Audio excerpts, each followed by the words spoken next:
Hey everyone, and welcome back. Ready for another deep dive? Always. What are we looking at today? Well, today it's something that's pretty essential to all of us. Water. Okay, water, yeah. Lots to talk about there. Right. Specifically, we're going to be looking at how cities around the world are tackling the challenge of becoming more water resilient. And, Resilient, right. I've seen a lot of articles about this lately. It seems like everyone's talking about it now. exactly. It's a hot topic for sure, and for good reason. And you sent me some really interesting studies and reports on this. I did, yeah. And, they highlight some really incredible approaches, like so diverse. I mean, we're talking underground tunnels, Oh, wow. cities designed to act like giant sponges. So we're going to take you, the listener, on a whirlwind tour of 5 cities around the globe, each with its own unique way of dealing with this.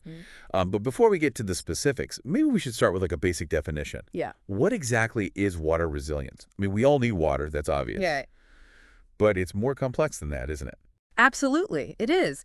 It's not just about having enough water, right? It's about being prepared for any water-related challenge that might come up. I mean, think about floods, droughts, rising sea levels, the whole shebang. Right. Water resilience basically means a city can roll with those punches and still keep its people safe, and all of its systems running smoothly. So it's kind of like having a good backup plan for anything water throws at you. Exactly. Okay, I like that. So with that in mind, let's start our global adventure, shall we? First stop, New York City. Yeah. I mean, after Hurricane Sandy back in 2012, Oh, yeah. they knew they had to up their game when it came to water. Oh, absolutely. Sandy was a massive wake-up call for so many coastal cities, New York included. Yeah? And it was this huge project called the Big U. It's a multi-billion-dollar investment in protecting Lower Manhattan from future storms. But it's not just a wall. It's way more nuanced than that. Right, I was reading about this. It's like a 10-mile long kind of a protective necklace of different projects, right? Kind of tailored to each neighborhood. So we're talking parks that double as flood barriers, elevated ferry landings. It's super ingenious. But is it really a wall, though? Well, I feel like a wall just pushes the problem somewhere else. You know what I mean? right, and that's a really good point. The Big U, it's designed in layers, so it's more about absorbing and redirecting water than just blocking it out, right? Okay. And you mentioned the flood protection parks, right? I mean, when it's not storming, those are green spaces. They're recreation areas for people to enjoy. It's not like they're just sitting there, menacingly waiting for the next disaster. Oh, so it's multi-purpose. Totally. Okay, I like that. So where does the project stand now? Is it finished or is it still in progress? Yeah, so parts of it are already done, actually, and they've been put to the test, too, in recent storms, and they're seeing some really promising results. Wow. But it is a long-term project. It's ongoing, and they're always, refining it, expanding it based on all the new data they're getting and climate projections. That's right, yeah. And it's worth noting that this isn't just a city government thing. The Big U is a collaboration between, the city, private developers, and even the community. I mean, that kind of partnership is really key, I think, for any of these huge undertakings to be successful. Yeah, you got to get everyone on board for something that massive. For sure. All right, well, let's hop over to a completely different approach now. Okay. We're going to Wuhan, China. And they've decided to take inspiration from, well, nature itself. Oh, interesting. They're aiming to become a full-fledged sponge city. Have you heard of this? I have. It's a fascinating concept. So tell us a little bit about that. Well, sponge cities, right? They're all about working with water's natural tendencies, not against them. Okay. And Wuhan is really leading the way here. I mean, they have almost 400 projects that incorporate rain gardens, permeable pavements, even, get this, artificial lakes. So it's literally about soaking up that rainwater like a sponge. Right. Yes, exactly. But how does that actually work in a busy city? I mean, you think concrete jungle, not exactly known for being absorbent, right? Yeah, you're right. Traditional city design is really not doing us any favors when it comes to water. Right. But Wuhan is proving that you can actually weave these sponge elements into the urban fabric, right? So think about green roofs that soak up the rain, parks that are designed to collect and filter runoff, Okay. and pavements that let the water seep back into the ground instead of just running off. Okay, I'm starting to get it now. Yeah. But, like, is it really effective, though? And wouldn't it just be cheaper to build, Like bigger, stronger drainage systems? That's what we usually do, right? Well, that's the really cool part. Yeah. Studies have actually shown that Wuhan's approach saved them over 600 million US dollars compared to just upgrading their drainage system. Wow.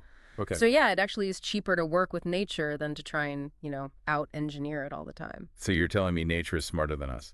Pretty much, I yeah. love it. And it's not just about the money either. Sponge cities, they also have all these amazing co-benefits. I mean, they help improve air quality, they reduce that urban heat island effect, and they even create more biodiversity. It's like a win-win-win. Yeah, it's like a ripple effect of benefits. Totally. So it sounds like Wuhan's really onto something here.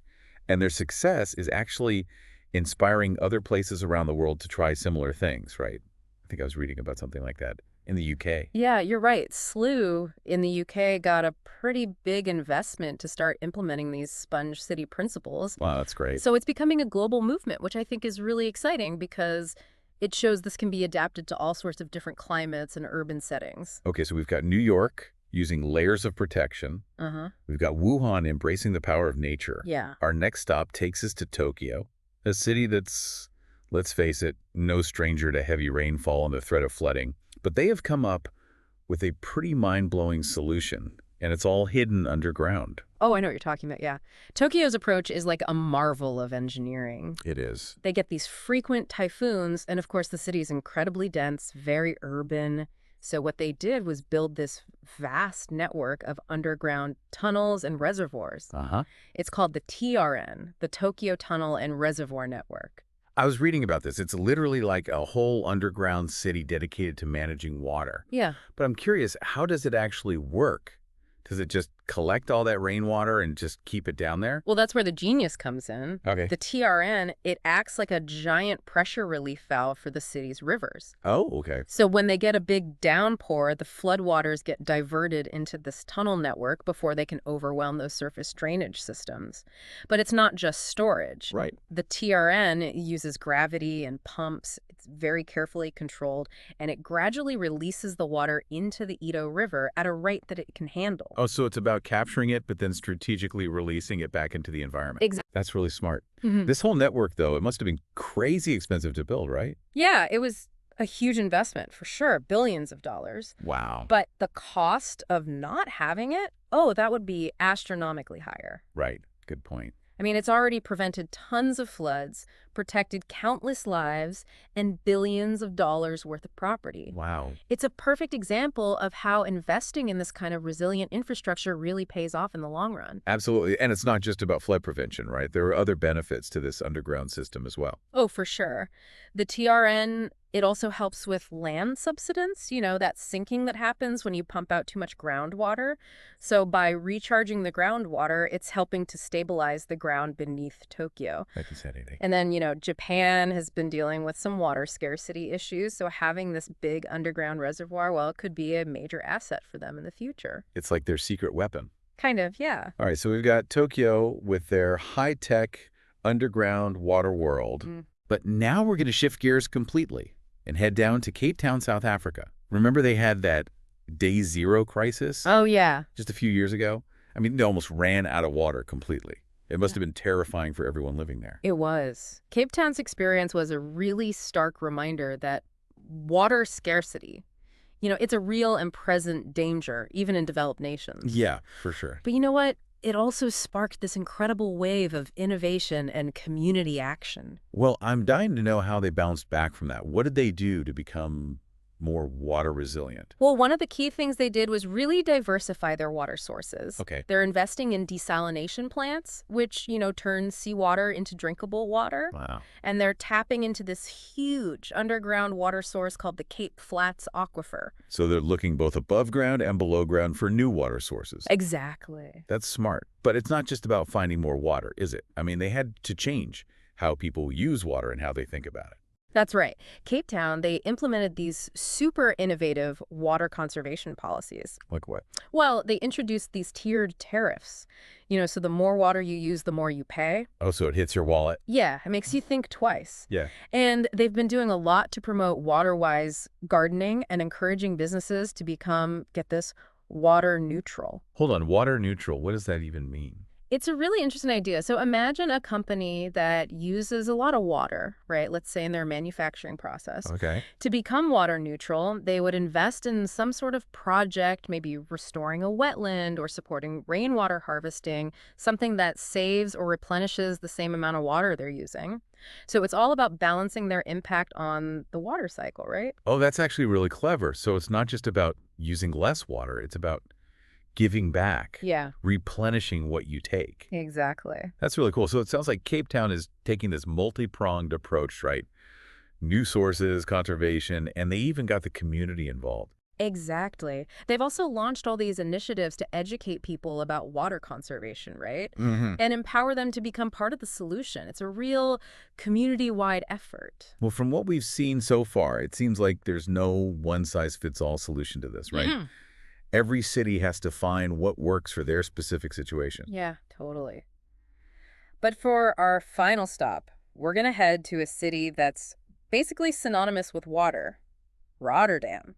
They've been dealing with water challenges for centuries, so they must have some serious expertise to share. Oh, Rotterdam's fascinating. They've really embraced the fact that they live in a delta, Right. where land and water are constantly interacting, and they've totally earned that nickname, Resilient Rotterdam. And I've heard about their floating buildings. Is Thank that you. part of their water resilience strategy? It sounds so futuristic. It is futuristic, and it's Yeah. a testament to how innovative they are. But their approach is much broader than just floating structures, right? It's a whole combination of flood protection measures, clever urban design, and really having a deep understanding of how water behaves. Okay, so break it down for us. What are some of the key elements of their plan? Well, for starters, they've got an extensive network of dikes and flood barriers, right, to protect the city from storm surges and sea level rise. Okay, makes sense. But they're also integrating a lot of green infrastructure into the urban landscape. So parks, public spaces that can absorb and manage rainwater. So it's like that blend of hard engineering and nature-based solutions. Exactly. But I'm still really curious about those floating buildings. How does that fit into the whole picture? Well, the floating buildings, they're part of their long-term vision for a city that's even more adaptable, right, and resilient to climate change. So they're exploring floating housing developments, floating parks, even floating farms. It's about embracing the water as an opportunity, not just a threat. I love that. And are these floating structures actually being built? Or are they just ideas at this point? Oh, they're building them. They are. Yeah, they have this floating pavilion that showcases sustainable building technologies, and they're working on plans for much larger scale floating neighborhoods. Wow. It's really exciting, this experiment in how we can live in these urban environments. And if it works, I mean, it could be a game changer for other coastal cities facing rising seas. Yeah, for sure. So they're not just talking the talk, they're actually walking the walk when it comes to innovation. Absolutely. And they're not doing it alone either. Right. Rotterdam is part of this network called 100 Resilient Cities, so they're constantly sharing what they've learned and their expertise with other cities all over the world. Well, that collaboration is so key when you're dealing with these global challenges, right? Yeah. We need to learn from each other and share the best solutions. Wow, what a whirlwind tour. I mean, we've covered so much ground. We have. Literally. We've barely scratched the surface, I think, of what these cities are doing, really. I know, but I feel so inspired just by their ingenuity and determination. Me too. It's clear that we have the knowledge and the tools to create this more water-resilient future, Well, It's just a matter of using those resources and collaborating on a global scale. Exactly. And it's not just about governments and engineers either. I mean, every single one of us can play a role in conserving water For sure. and supporting a more sustainable future. Yeah. Right. So we'll actually talk more about some specific actions you can take in just a bit. But first, we've got even more inspiring city stories to share with you in part 2 of our deep dive. Can't wait. Stay tuned. And we're back for part 2 of our deep dive into water resilience around the world. Still thinking about all those amazing solutions we talked about, Yeah. high-tech tunnels, cities that are like giant sponges. Mm-hmm. It's amazing to see what cities are doing to become more resilient. But Yeah. before we jump into more cities, you mentioned at the end of part 1 that there are things we can do individually as well, like to help. Mm-hmm. And I think our listeners would love to hear more about that because it can feel a bit overwhelming. How do we tackle these global water issues? I totally get that. It's easy to feel like our individual actions don't really make a difference, when you're looking at these huge infrastructure projects. Yeah. But they absolutely do add up. Even small changes in our everyday habits can have a big impact in the long run. Okay, so what are some things our listeners can start doing right now to make a difference? Well, one of the simplest things, and it's really effective, is just being more mindful of how much water you use, Okay. right? Well, Turn off the tap while you're brushing your teeth, fix those leaky faucets, maybe take shorter showers. yeah, it's the stuff we've all heard before. Right. But it really does add up, especially if you think about it. Like millions of people making those little changes. Exactly. That's a lot of water. Whoa. What else can people do? Choosing water-efficient appliances is a great one. Look for washing machines, dishwashers that have those high water efficiency ratings. And if you own your home, Right? think about installing a low-flow toilet or a shower head. Those can make a big difference. Awesome tips. It's all about making those conscious choices to reduce our water footprint, basically. Yeah. I've also been trying to be more mindful of what's called my virtual water use. Have you heard of that? Oh, yeah, virtual water. That's a really important concept that a lot of people aren't really aware of.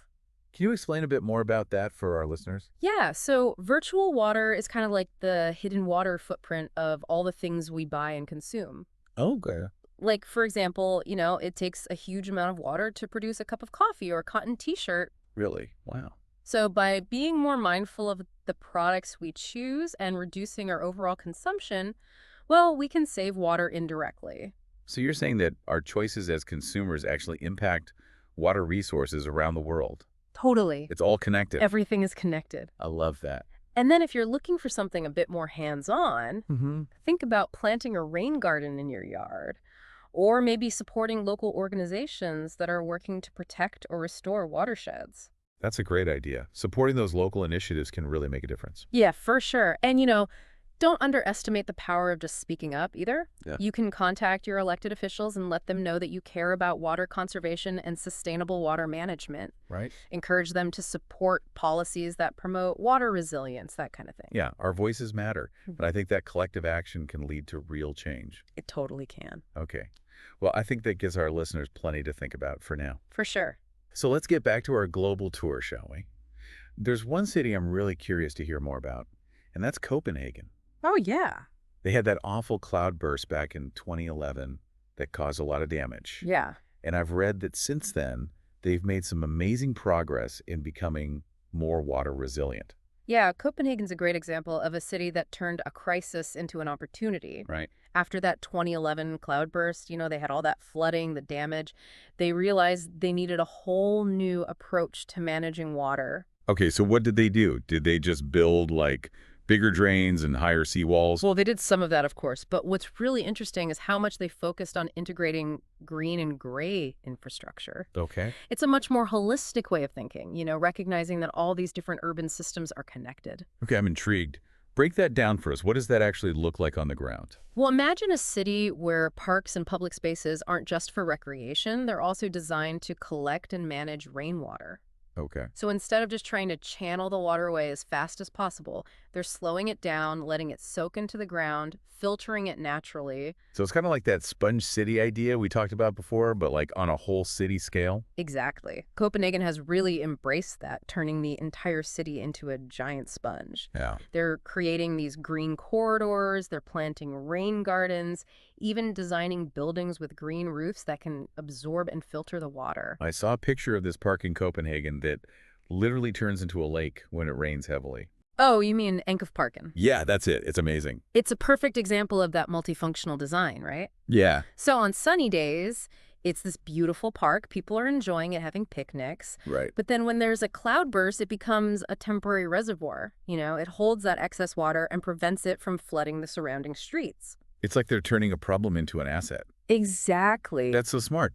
But can these sponge city features, can they actually handle like a major storm? I mean, what happens when it really, really pours? That's a good question. And while the sponge city elements are really good at managing those moderate rainfalls, you're right, they do have their limits. Okay. So that's why Copenhagen also invested in this massive underground tunnel system, kind of like what Tokyo has. Ah, so it's a combination of the green infrastructure and the gray infrastructure working together. Yeah. So the tunnels act like a backup system for those really extreme events. Precisely. So the tunnels can handle that overflow, right? When the sponge city elements are at capacity. It's this multi-layered approach that gives them that resilience across different types of rainfall. Copenhagen's approach seems so well-rounded. Yeah. They're not putting all their eggs in one basket. But is this something that only works in a place like Copenhagen? Or could it be adapted to other climates and cities? That's a really important point. While the specific design elements might need to be tweaked, Yeah. the fundamental ideas behind the sponge city approach, they can be applied almost anywhere. It's about understanding the local water systems, finding those opportunities for rainwater harvesting, Okay. and then integrating those solutions into the way the city is built. It seems like a lot of cities are looking to nature for inspiration when it comes to water management these days. Definitely. We're moving away from that old way of trying to control nature, dominate it. We're shifting toward a more collaborative and adaptable approach. Yeah, recognizing that we're part of the ecosystem, not separate from it. Exactly. Well, speaking of adapting to nature, let's talk about rising sea levels. That's a huge threat for so many coastal cities. It is. What are some of the solutions being explored to address that? Yeah, rising sea levels are a really pressing issue. There's no doubt about it. And it's forcing cities to think outside the box. Hmm. I mean, we've already talked about how Rotterdam is embracing those floating structures, Right. but there are a ton of other innovative ideas out there. Well, I've read about some pretty wild ideas like building artificial islands or even moving entire cities. Are those actually realistic options? Those are definitely on the more extreme end of the spectrum. Yeah. And while they might be feasible in some very specific situations, they also come with all sorts of logistical, economic, and even ethical challenges. Yeah, it's not as simple as just picking up a city and plopping it down somewhere else. Right. But what about something like seawalls or levees? Hmm. Are those a good long-term solution? Well, those more traditional coastal defenses, like seawalls and levees, they can definitely be effective, especially against storm surges and moderate sea level rise. But they're not a perfect solution. They're expensive to build and maintain, Yeah. and they can sometimes have a negative impact on the environment. Right. So it's about finding that balance between protecting human infrastructure and protecting the natural environment. Absolutely. And that's where these nature-based solutions come in. They offer a much more sustainable and resilient approach to coastal protection. Okay, so we're back to working with nature, not against it. Exactly. What are some examples of those nature-based coastal defenses? Well, one really promising solution is restoring coastal ecosystems like mangroves, salt marshes, seagrass beds. Okay. These ecosystems, they act as natural buffers. They absorb wave energy, they reduce erosion. I've heard that mangroves are especially good at protecting coastlines from storms. Oh yeah, they're amazing. Their root systems are so dense, they help stabilize the shoreline. They dissipate the energy from the waves. They're incredibly resilient to storms and floods. Plus, they provide valuable habitat for all sorts of marine life. So win-win for both people and the environment. Exactly. Are there other nature-based solutions being explored as well? Yeah, another really interesting approach is creating these living shorelines. Living shorelines. So instead of building a hard structure like a seawall, they use natural materials, oyster reefs, sand dunes, native plants, to create a shoreline that's more dynamic and resilient. So it's about mimicking natural coastal processes, basically. Exactly. Living shorelines are designed to adapt and evolve as sea levels rise and storm patterns change, just like natural coastlines do. That's really cool. It sounds like these nature-based solutions are becoming more and more popular as a way to protect coastal cities. They are, and they have a lot of advantages over those traditional engineering approaches. They're often cheaper to build and maintain. Oh, They're good for the environment, and they create these waterfront areas that are just more beautiful and accessible to people. it sounds like coastal cities have a lot to consider. As sea levels continue rising, it's a complex issue. For sure. It requires some out-of-the-box thinking and understanding those natural processes. It does, and it's going to require a lot of collaboration and knowledge sharing across the globe. Well, I'm curious, what are some of the other countries or cities that are leading the way in coastal resilience? Well, the Netherlands is definitely a pioneer in this field. Right. They have a lot of experience with water. Centuries of experience living with water, yeah. And they've developed some seriously innovative solutions. I mean, we already talked about Rotterdam and their floating infrastructure, Yeah. but they also have these large-scale coastal protection projects like the Sand Engine. Have you heard of that? The sand engine. No, tell me about that. So it's this fascinating project that uses natural processes to replenish beaches and protect the coastline. Okay. They basically created this giant hook-shaped peninsula made of sand, and it naturally distributes along the coast over time. It's like mimicking the natural movement of sand. So they're using the natural currents and waves to rebuild the coastline. Exactly. It's way more sustainable and dynamic than constantly having to dredge sand and dump it back on the beaches. It sounds like the Dutch are truly masters of working with water. They are. Are there any other countries doing similar things? Singapore is another one that's taking coastal resilience super seriously. Okay. They're investing a ton in researching and developing new technologies and nature-based solutions to protect their island nation. It's really amazing to see all these different approaches and how different countries are tackling this in their own unique way. But it seems like the one thing they all share is that willingness to experiment, to innovate. Absolutely. There's no one-size-fits-all solution when it comes to coastal resilience. It's about having all these different strategies and then tailoring them to the specific needs of each location. And it takes a real commitment to learning and adapting as the climate keeps changing. Well, this deep dive into water resilience has been eye-opening, to say the least. So many inspiring solutions, innovative ideas. It really has been an amazing journey looking at all these different approaches from around the world. Yeah, from those underground tunnels to floating cities, nature-based solutions. I mean, it's clear that cities are really stepping up to this challenge. And we've learned that it's not just about these huge infrastructure projects, right? Yeah. It's about each of us changing our behavior, being more mindful of how we use water, and supporting policies that help conserve water and promote sustainability. Exactly. Every drop counts. And all those little actions we take, they can really add up to a more water-resilient future. So well said. But before we wrap things up, we have one more stop on our global tour. And it's a city that's often held up as, like, the gold standard of sustainable urban development. Singapore. We'll be diving into their innovative water management strategies in part 3 of our deep dives. Looking forward to it. Stay tuned. And we're back for the final leg of our Water Resilience World Tour. We've seen some incredible solutions from New York to Copenhagen, but now we're landing in Singapore, a city that's, well, basically turned water management into an art form. They really have. Singapore is a true innovator in this field. Yeah. You know, being a small island nation, limited natural resources, they've had to get really creative to meet their water needs. It's almost ironic, isn't it? Surrounded by water, but facing scarcity. I'm so curious to hear how they've turned that challenge into, well, an advantage. Yeah, it's pretty amazing what they've done. They have this strategy they call the 4 national taps. 4 national taps. Yeah, it's all about diversifying their water sources, creating a system that's much more resilient. Okay, I'm hooked. Tell me about these 4 taps. Okay, so the first one, the most traditional one, is imported water. For a long time, Singapore relied pretty heavily on water imported from Malaysia. Right. But they realized they needed to become less dependent on that. Makes sense. You don't want to put all your eggs in one basket, especially when it comes to something as essential as water. Exactly.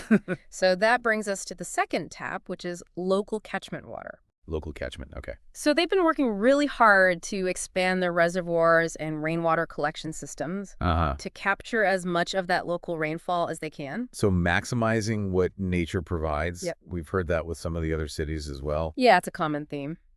Okay, so 2 down. What about the other 2 taps? What are they? All right, the third tap is what they call N-water, and it's basically, get this, recycled water. Recycled. And it's so clean that you can actually drink it. Wait a minute. Drinking water from recycled wastewater? I know, right? I have to admit, I'm a little skeptical. I get it. How do they make that safe? Well, it's a pretty intensive process, multi-stage, involves microfiltration, reverse osmosis, and they disinfect it with ultraviolet light. Okay. The end result is ultra-pure water that actually meets the highest international standards for drinking water. Wow, they've literally turned what we think of as a waste product into this valuable resource. Right. It's like closing the loop. I love it. Totally.